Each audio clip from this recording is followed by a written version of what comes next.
कुरुक्षेत्र में कौरव और पांडवों की लड़ाई में दुर्योधन कौरवों का सबसे बड़ा भाई था। दुर्योधन अधर्मी, जिद्दी और मूर्ख भी था। वो गांधारी और धृतराष्ट्र का पुत्र एवं कर्ण का मित्र था, परंतु वो अधिकतर बातें अपने मामा शकुनी की ही मानता था। दुर्योधन की जिद, अहंकार और लालच ने लोगों को युद्ध की आग में झोंक दिया था।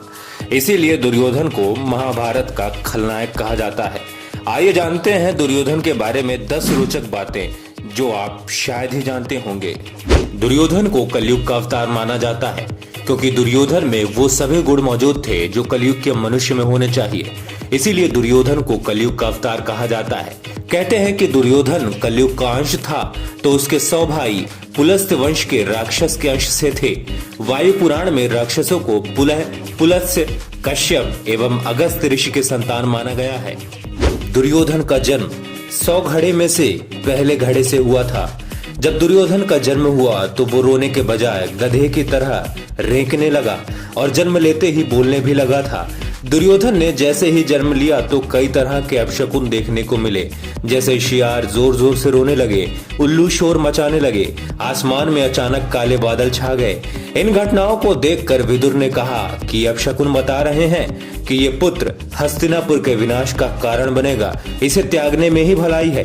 परंतु पुत्र मोह में धृतराष्ट्र और गांधारी ने ऐसा करने से मना कर दिया। दुर्योधन कुटिल, क्रूर होने के साथ ही गदा युद्ध में भी पारंगत हो गया था। उसने शकुनी की चाल के तहत बलराम जी से गदा युद्ध करना सीख लिया था। महाभारत काल में बलराम, जरासंध, भीम और दुर्योधन को ही सर्वश्रेष्ठ गदाधर माना जाता था। भीम ने भी बलराम जी से गदा सीखी थी। दुर्योधन की मृत्यु सबसे अंत में हुई और खास बात ये कि महाभारत के 18 दिन तक चले युद्ध के अंत के बाद दुर्योधन और भीम के बीच गदा युद्ध हुआ, जिसमें भीम ने दुर्योधन की जंघा उखाड़कर फेंक दी थी, जिसके चलते दुर्योधन की मृत्यु हो गई। एक बार महर्षि मैत्रेय हस्तिनापुर पधारे। विश्राम के बाद धृतराष्ट्र ने पूछा, भगवान, वन में पांचों पांडव कुशल पूर्वक तो है ना? महर्षि ने कहा, वो कुशल से हैं, लेकिन मैंने सुना है कि तुम्हारे पुत्रों ने पांडवों को जुए में धोखे से हराकर वन भेज दिया। ऐसा कहकर पीछे मुड़ते हुए उन्होंने दुर्योधन से कहा, तुम जानते हो पांडव कितने वीर और शक्तिशाली हैं? महर्षि की बात सुनकर दुर्योधन ने क्रोध में अपनी जांघ पर हाथ से ताल ठोक दी। दुर्योधन की ये उद्दंडता देखकर महर्षि को क्रोध आ गया और उन्होंने कहा, तू मेरा तिरस्कार करता है, मेरी बात शांति पूर्वक सुन नहीं सकता। जा उद्दंडी, जिस जंघा पर तू ताल ठोक रहा है उस जंघा को भीम अपने गदा से तोड़ देगा। बस यही शाप दुर्योधन को ले डूबा। गांधारी ने अपनी दिव्य दृष्टि से दुर्योधन के शरीर को वज्र के समान बना दिया था, परंतु श्री कृष्ण की नीति के तहत दुर्योधन के गुप्तांग और जंघा कठोर नहीं बन पाई थी। रिश्तों में दुर्योधन जहां अर्जुन का सौतेला भाई था, वहीं वो श्री कृष्ण का समधी भी था। श्री कृष्ण के पुत्र सांब ने दुर्योधन की पुत्री लक्ष्मणा से विवाह किया था।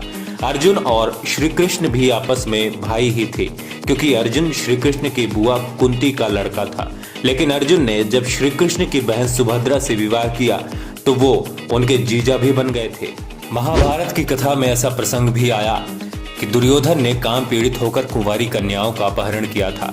द्यूत क्रीड़ा में पांडवों के हार जाने पर जब दुर्योधन भरी सभा में द्रौपदी का अपमान कर रहा था, तब गांधारी ने भी इसका विरोध किया था। फिर भी दुर्योधन नहीं माना। यह आचरण धर्म विरुद्ध ही तो था। जब दुर्योधन को लगा कि अब तो युद्ध होने वाला है, तो वो महाभारत युद्ध के अंतिम समय में अपनी माता के समक्ष नग्न खड़ा होने के लिए भी तैयार हो गया था। महाभारत में दुर्योधन के अनाचार और अत्याचार के किस्से भरे पड़े। दुर्योधन ने पांडवों को मारने के लिए सबसे पहले भीम को जहर देकर नदी में फेंकवा दिया था, लेकिन भीम बच गए। फिर दुर्योधन ने पांडवों को मारने के लिए वारणावत में लक्षागृह का निर्माण कराया, वहां से भी पांडव बचकर निकल गए। फिर पांडवों के वनवास होने के बाद अज्ञातवास में दुर्योधन जंगल जंगल पांडवों को ढूंढने के लिए अपनी सेनाएं भेजता रहता था।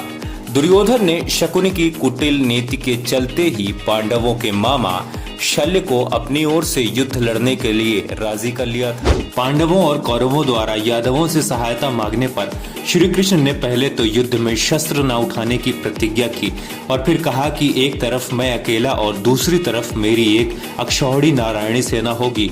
अब अर्जुन व दुर्योधन को इनमें से एक का चुनाव करना था। अर्जुन ने तो श्री कृष्ण को ही चुना।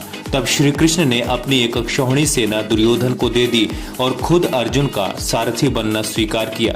इस प्रकार दुर्योधन ने 11 अक्षौहिणी तथा पांडवों ने 7 अक्षौहिणी सेना एकत्रित कर ली थी। दुर्योधन की पत्नी का नाम भानुमति था, जो मल्ल और द्वंद्व युद्ध में पारंगत थी और वो दुर्योधन के साथ अखाड़े में कुश्ती भी लड़ती थी।